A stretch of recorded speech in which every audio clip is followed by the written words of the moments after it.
Bina Zwilitler Goethe-Institut. Herzlich willkommen im Goethe-Institut für das heutige Rendezvous. I wish you a warm welcome for this rendezvous of today. We are together with Alexandra Tănăsescu, who is a journalist, founder of a culture website, and we are collaborating with her in different projects. So we will talk tonight about culture in Romania, about the cultural press, and about things one should develop. Alexandra, in the first time, you are working exclusively for your cultural website, Cultura, dubă, or you're doing also other things at the side, so to say? First of all, thank you for having me here, Joachim, and thank you for your interest in our job at Cultura, dubă. For the moment, my main job is doing journalism for Cultura, dubă, writing stories, doing interviews, but I don't have a salary from that, so I need to work outside this project to have some money to live with. So I'm doing like moderating conferences, things related to my job, writing content for other websites, for paid articles, but not something that would be a conflict of interest with my job. I always denied to collaborate with things related to politics or public institution. One of our principles is that we won't apply for money from Arcub or from AFCNF or from other public institutions, because I think we need to have the freedom to criticize them anytime. And I think that if we would take money from a ministry or from a public institution, then maybe we won't be that critic. And this, unfortunately, it happens in Romanian press. So no sponsoring possible, so to say? We accept the sponsoring from private companies, but unfortunately, there is not a big sponsor next to us. Yes. So our main help came from our readers, from artists. We have this campaign, Artists for Cultura, dubă, and famous Romanian artists donated their works, and we give them to our donators. So if you become a supporter for our job, we will thank you with a work of art, a piece of art. And Andrei Gamarț and George Roșu already did that for us, and we will continue to do that. So you have at least 2, maybe 3 or 4 jobs, and you're working for Cultura, dubă. Just let me ask, why this name? Where does it come from? And how long do you exist as Cultura, dubă? Well, Cultura, dubă is a saying which was born like 9 years ago. There were some protests in Piața Universității in Romania, and unfortunately we have this issue with violence from the forces which are supposed to protect us as citizens, but unfortunately we have some situation when they don't, and they are violent with us.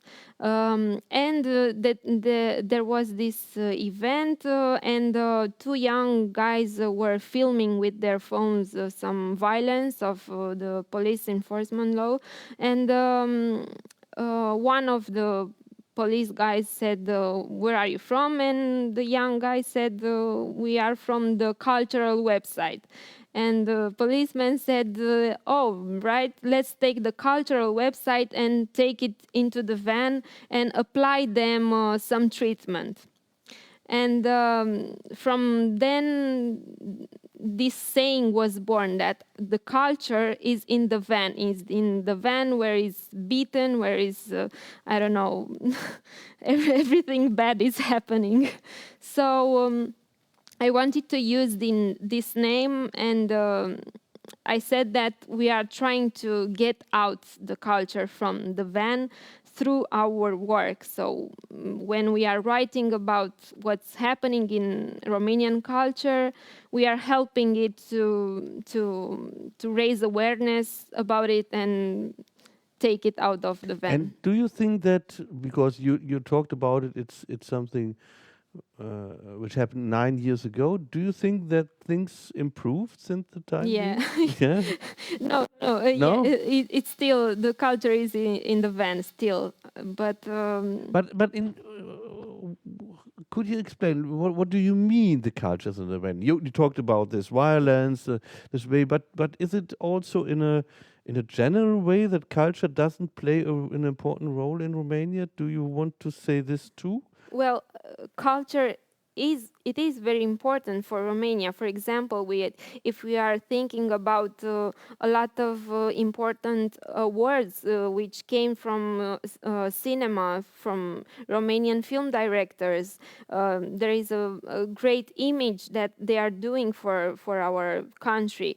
But culture is in the van because of the way authorities look at this field. So they don't give enough attention. They don't pay attention to what's happening. So unfortunately, the pandemic was a very big I don't know, shock for the cultural sector, and the government didn't reply as it was supposed to. So When you're talking about we, how many people are engaged for Cultura dubă?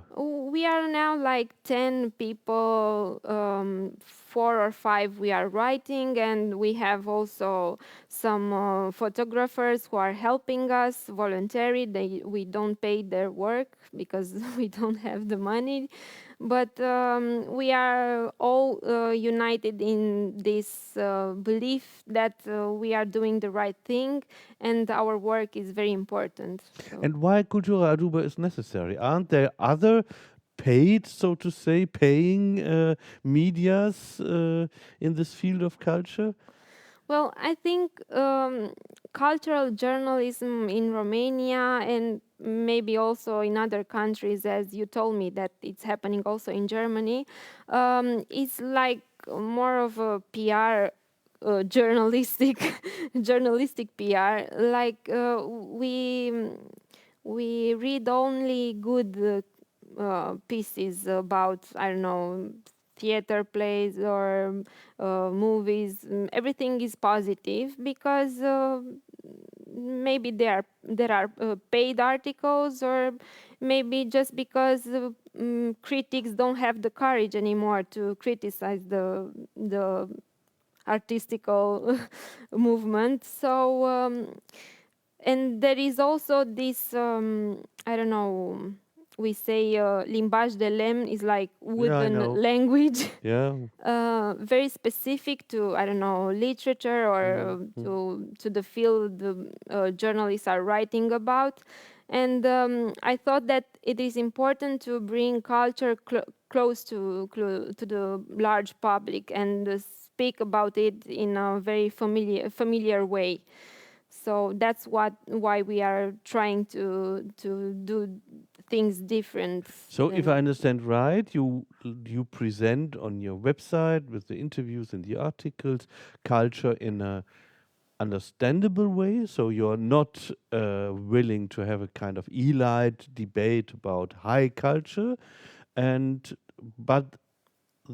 but still you want to be critical. So this is the main point, yeah? Yeah, exactly. But we do have debates, important debates with important artists, but we are trying to translate them in a familiar way. So they are not, I don't know, easy pieces of articles, but only we are using a very friendly language to be more interesting for the public. And did you do already a kind of research? Who is reading you? Do you have an idea who is consulting, reading your website? Yeah, most of our readers are between 25 and 35 years old, well educated with high superior studies, and like 60% women and 40% men. So Yeah, so you know already some data. And do you think that one day it could be possible for a cultural website as you are managing to be, how do you say in English, auto-financed? Is this possible, or is the other way around? Are we still confronted to this problem in internet that we have this problem with intellectual property, that it isn't paid enough? yeah, it isn't paid enough, but if I wouldn't have the hope that things would be better, I wouldn't continue doing this. So I believe that things will be better for us. For example, now I am nominated for an award for my work in Cultura, dubă, and I already got our first grant from Transylvania Film Festival last year. It's called Bursa Alex Leo Șerban, which is given for young journalists or for filmmakers, and they decided to give it to me when Cultura dubă wasn't that famous back then. And I think this could be a possibility for us to win grants, maybe European grants, and to earn our living in a fair way. Yeah, this is a good idea, because the next generation of European grants will be published in some weeks. It's also beginning in some weeks, and Yeah, may actually, we had an article about Creative Europe, and they raised the budget for the next years, and exactly. they will give for the first time money for journalism. So I think Europe is getting to be more and more concerned with helping independent journalists, because everybody is, I don't know, affected by fake news. And I think there is a big need to help the independent journalists, not only in Romania, but in the entire world.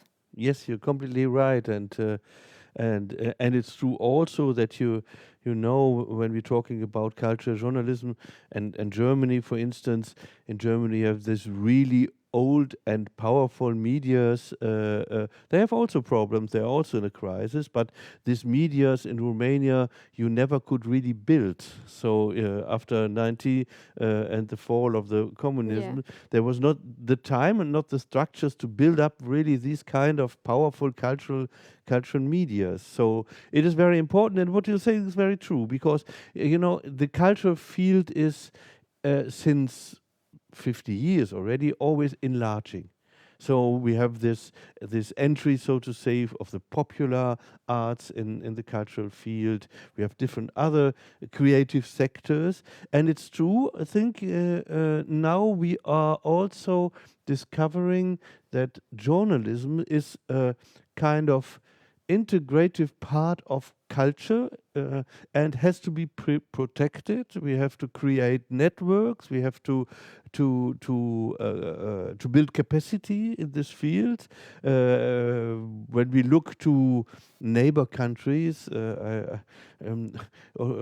it would be a good reason to quote countries like Belarus and other Yeah. ones. We see what is happening in this country. We see how also foreign medias from countries like Russia are trying to influence on the population and on the public meaning. We see how important it is to have this critical and also, I wouldn't say objective, because objectivity doesn't really exist Yeah. neither in journalism, but a kind of good journalism. Yeah, and I think regarding to what's happening in Belarus, I think this event proves the importance of the honest work of a journalist, and it shows that dictators are afraid of journalists. So they should be afraid, because it's true also that journalists have a dangerous job, because there are many journalists also who are Killed and in prison in these countries and so on. So let's talk a minute about our projects, Alexandra, and these connections between Romania and Germany first. You came to us with a project. Could you talk a little bit about it? The project to make interviews with some Romanian or Germans. Yeah, actually, was very nice that I received an email from Christina, who is working here as a PR, and she wrote me and she said, "Hey, you are doing an amazing job at Cultura, dubă. Would you like to meet us and do something together?" And I said, "Yeah, sure." And I was thinking about this project. It's called Curaj. To do a series of interviews, 10 interviews with 5 Romanian artists related to Germany and 5 German artists related to Romania, and talking to them about maybe some difficulties they had in their career, and we put this in the context of this social media movement of influencers who are promoting fake happiness. And I started from the idea that we should show that people who are regarded as successful people, they have their own issues. So I wanted to show this those important artists, like, I don't know, winners of the Golden Bear, or maybe some famous artists like Christiana Jankowski from Germany, very important in visual arts, that we are looking at them as successful people, but they had their own issues. For example, on Friday, we are publishing our interview with Christian Jankowski, and he told me that he was rejected 3 times from the University of Arts in Germany, and he worked as a bartender, and he did a lot of extra jobs to gain his living.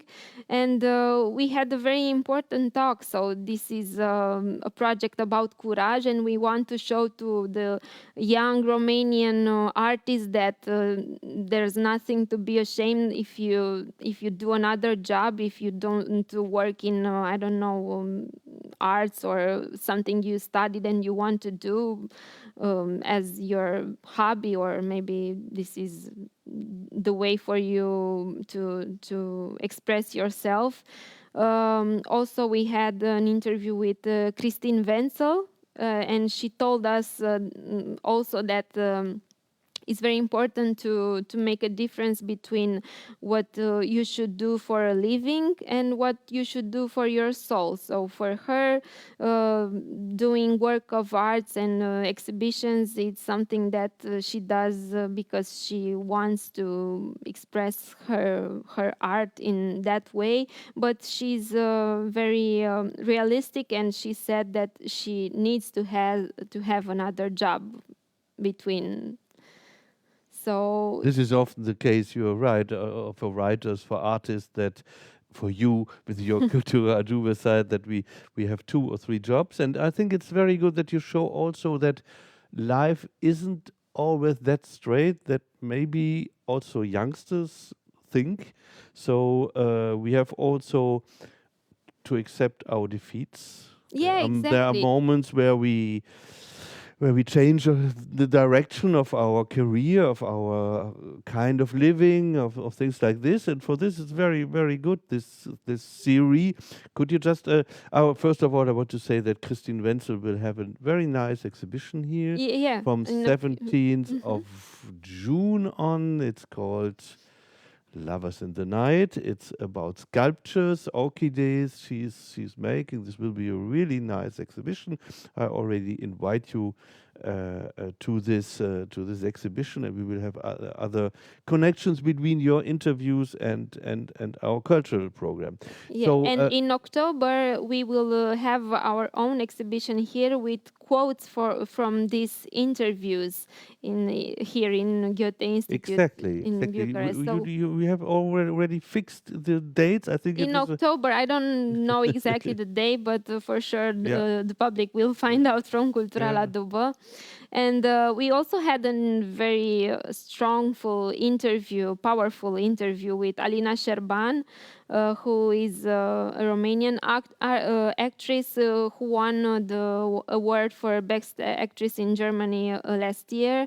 And she has a very emotional story about how she overcame her I don't know, her stigma. Stigmat in Romania is the belonging to the Roma ethnicity, and she told us the very personal things in the interview, and she was talking about how important it is to be focused on what you want to do, no matter what obstacles may occur in your path. So Lina Sherman is a good example for somebody, I would say, because we are, as you are also, caring for minorities. We are trying to empower also minorities, but the best way to empower them is that out of the middle of this minority, there are people who empower themselves, and they try to make projects, as Alina does, who is not only a famous comedian actress, but she's also developing her own film projects about partly, I think, about also the fact that still in the 19th century there were Roma who were in situations in Romania like slaves, almost like this. So this is very important also for the Romanian society to face these issues, these minority issues, and with the interviews you're helping to do it. What is the next one? The next interviews upcoming interviews. Well, we will publish on Friday with Cristian Iankowski. We will have with Adina Pintilie, who won the Golden Bear for Touch Me Not. And there will be also other Romanian and German artists. Yeah, we're looking forward, because it's true. What I quite often explain, that there are so many connections between Romania and Germany, the cultural feed in Germany and Romania, because there were these many Romanians from the German minority who went to Germany, and now many Romanians are going also to Germany. Yeah, but we have also the example of Christine Wenzel. Yes, and we have the other way around. We have people coming back, Romanian, also children from Romanian migrants, so to say, to Germany, coming back, and so it's developing a network of these connections. Was interesting that I asked Christine Wenzel if it was an act of courage that she moved to Bucharest from Germany, and she said that no, it's the opposite, and she thinks that it's an act of courage for a Romanian to go to Germany, because she, as a German or a foreigner, she didn't had any issue in Romania. She was very well treated here. She was talking in the interview about this, and she said that this is not happening for Romanian people going to the Western Europe. So maybe for them it's an act of courage to go there. And we had the story of Andrei Ioniță, who is a very famous cello player. He won the Tchaikovsky competition a few years ago, and he moved to Berlin, and he's very famous there. And he talked about a lot of issues he had to deal with as a Romanian. Yeah, even though he is a very successful artist. So yeah, exactly. And we know all about the situation of the season workers, and last Yeah, year also exactly. during the pandemic in Germany and in other Western Yeah, European countries. we have this approach of the interviews, not only in Courage project, but we try to put our subjects in a very large context, in social and political context, because we don't think we should talk only about arts, and that's only the main thing. So you are considering, and this is also very interesting and important to stress, you're considering culture as part of the of the civil society, of part of social engagement, also maybe Yeah, also exactly. of social and political awareness. Yeah, exactly. Hmm? As you said, culture is not only art. So maybe culture is only football. We are trying to talk about the culture of Romanian sports, or maybe I don't know, maybe designers, architecture, cooking. Yeah, exactly. Yeah. So I think we should have this open-minded when we are talking about culture. We thought even, but we couldn't realize this. This was also due to the pandemic. We thought even that you once should have a kind of pop-up here for some times, a kind of place where you can just in the Goethe Institute work for some time and kind of how to say, and kind of office, so to say. Yeah, our newsroom. Our Actually, newsroom, we yes. are still looking for a place for our newsroom. And if I will win this award, Matei Brâncoveanu Award, on a Thursday evening, I said that we will use the money to create our place and move in a co-working space, because we are working through internet. I didn't met my colleagues until now. I met only those who are living in Bucharest, but we have a colleague in Vienna, we have a colleague in Cluj. So we would like to have our own space to do our interviews there, and well, I hope someday we will have. This was my next question about the international dimension of your work. Though you said you have a colleague in Vienna, so you're not only considering Romania, but also other countries, other cultural contexts? Yeah, of course. Actually, we started a few months ago also a version of our articles in English, and we focused on interviews with Romanian artists famous abroad. And there was a very nice surprise that we have readers outside Romania, a lot of readers. Of course, there are Romanian living there, but also, for example, when I did the interview with Christine Wenzel, she told me she entered our website and read some pieces in the English version, an interview with Dan Perzhovsky or some other artists. So yes, we are trying to have this European approach about in our work, and I think it's important if we are talking about Romanian culture. It's important to give the possibility of foreigners to access this information. So. And last week you did also an interview with me. Yeah. Yeah. So. Yeah. Actually. Today is I am interviewing you. Last week it was the other way around. Yeah.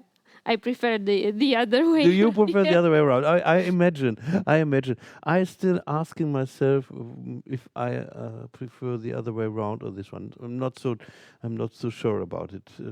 Yeah, and actually, it was also another surprise that the interview we did, it was very popular, because honest, I thought it would be a very, I don't know, official talk, because I did some similar interviews with other directors from cultural institutes, and I know that it's part of your job to have this diplomatic speech.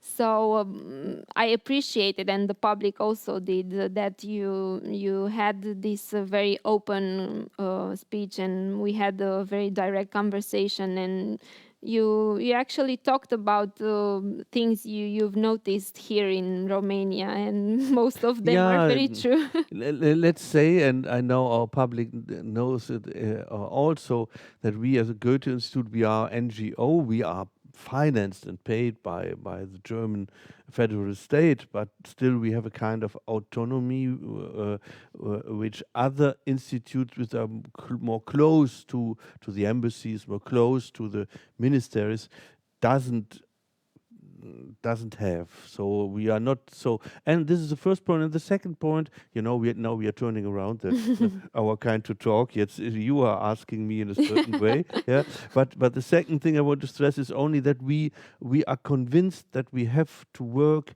with the civil society of the country where we are. So it's not the idea of a representativity of German culture, but a real cooperation. And this leads us also... This is the difficult part. This is the difficult part sometimes, because sometimes this creates, as you know, some problem. Because it can... Let's take the Roma example, because sometimes it can lead to problems because you are dealing with inner Romanian problems, so in a certain way. But I have to close this kind of explanation. But this is basically what is the most important things, and this is also, I have to say, the main reason because we are sitting here and we are working with you, because we are convinced that you are doing a great job. And it's related partly to Germany, but only partly. So for us, it's also important to have this spirit of cultural education, cultural information, which lacks sometimes in other contexts. Let's talk. We are approaching the end of our discussion. Let's talk about a project we are preparing for the fall, for autumn. The media incubator. The media incubators. Could you just tell us something about it? Yeah, actually, we will have this media incubator, and we are inviting very famous Romanian journalists to come here and talk about their work.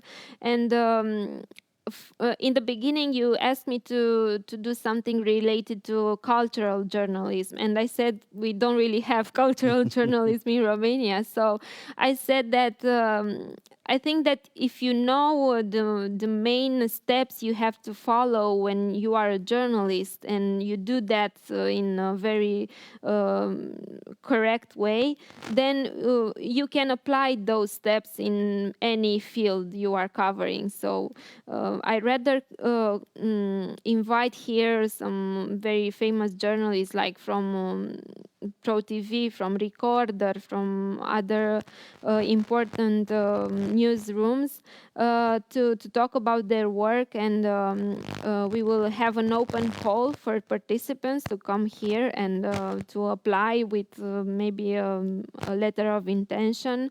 And 10 of them will be invited here in Bucharest and participate to this media incubator for 4 days. And we will have these workshops and also some guest speakers who will talk about why it is important to do your job as a journalist and do it in a good way for the society. And our subject will be related to how women are treated in journalism. Because there is this issue. If you are a woman in media, maybe you will be treated different than men in Romania. If you are beautiful, you will have this stigma of being only beautiful, and maybe politician will treat you different because you are sexy, or I don't know. And maybe they will answer you different than they would answer to a man. So I think this conversation and this kind of workshops are necessary to our society. So I hope a lot of young people, journalists, or maybe students studying journalism will apply and will come to Bucharest and be part of this project. Yes, thanks for the explanation. It's indeed very important that we raise awareness about stereotypes we are using. Just to give you an example, the manner in Germany, the press discussed until some years ago, the kind Angela Merkel is choosing her clothes. Was a typical example of this way women are considered. Nobody would have discussed it with the About a minister man, yeah, about a yeah. man in this way. So it was one of these typical examples where persist even with people who has goodwill. It's not this kind of stereotypes. Yeah, but I also think that women in journalism have this specific role. I think maybe we have a different approach than men, maybe in a more sensitive way, and that's a good thing. I think there is a need for for humanity also in media when you are writing about a subject and there are a lot of journalists who got very involved in a subject they covered, like maybe if I met some poor children who didn't had the necessary to go to school, maybe I help them with my story and raise awareness about their issue, and people got involved and helped them to go to school. So I think this is something specific to women in journalism. So Yeah, thanks a lot for the explanation, Alexandra. We just touched different projects we are doing. They are all fascinating, and we are looking forward to organize all these things. I just have to say that we are sitting here in the library of the Goethe Institute. It's for the first time. I think we have here a Rendezvous Goethe. and the first time we are meeting without the mask. And we first time Because because we met both like of us 5 or 6 times until now, and we didn't saw each other. exactly, but though we are both completely vaccinated, as yeah. we say, and we keep the necessary distance, it became possible. So that gives us also a little bit of hope. That we are sitting here in the library is also due of the fact, and I want to make little bit of publicity. Our library is again from next week on open as it was before, and we are going to organize many different cultural events, exhibitions, but also outside discussions, debate, films, and so on. So please come back to the Goethe Institute after all this time. It would be a pleasure to see you again, and you will certainly also meet Alexandra in some different projects we are preparing. Yeah, and hopefully we will meet some of our viewers in Media Incubator. In the summer, we will announce our open call for this workshop, and I hope we will discover some young and very talented new journalists. I'm sure that we will. I'm very grateful that you are our curator. Your enthusiasm and energy is really good. It gives us hope for the future. I'd like to thank you to having been with us for this rendezvous. And if I may, yeah, I go have a ahead, question. Alexander, go. Why it is called the Rendezvous and it's at Goethe Institute? Why a French name? Yeah, we discussed it a long time. First of all, I think the first one was in French, because if I'm not wrong, the first one we did with my colleague from the Institut Français, With the Hélène director Xavier Leroux. Okay. So and the first one we called Rendezvous, and then we said, okay, let's stick to this. It's good. It's a word which exists also in Romanian. It's French, but it exists also in Romanian, and many of these rendezvous we did it in English. There were 2 or 3 in French, and the rest in German. So We are Europeans. we are Europeans. You're completely right. Yeah, okay. Thank you very much for having me here. Thank you, and have a nice evening. Einen schönen guten Abend. O seara bună.